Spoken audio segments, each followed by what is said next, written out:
Maraming netizen ngayon na nagpasalamat kay Mark Leviste dahil hindi daw ito sumusuko kahit anong gawing tila pagtataboy ni Chris Aquino dito.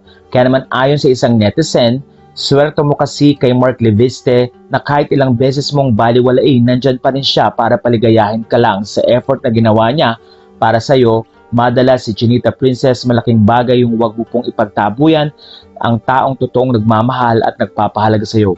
Kahit mga kapatid mo na boto sa kanya, grabe ang pagmamahal sa'yo, hayaan mo lang na patuloy kang mahalin.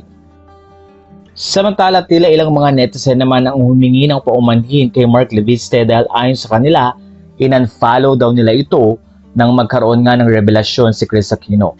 Ayon sa isang netizen, Mark Leviste, sige follow ulit kita, pasensya na ha kung saan si Madam, dun din ako. Fan lang talaga ako ni Chris Aquino. Sabi pa ng isang netizen, I love Chris so much, I just ride with her emotions at times when I know she is feeling vulnerable. I did not unfollow him only because I understand where Chris is coming from, and I am talking as a healthcare professional who knows that medical sufferings can alter one's emotional and mental state anytime it is provoked even by the simplest thing.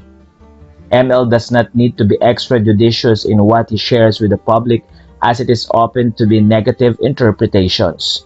When you reach a status that only a few can reach or achieve, be prepared to be taken down by any means. Foremost, he will be accused of using her in his political ambition.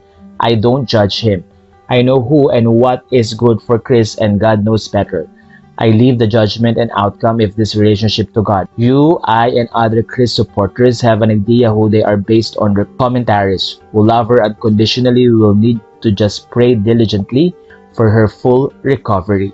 I don't always agree with what she says or does, but it is her life.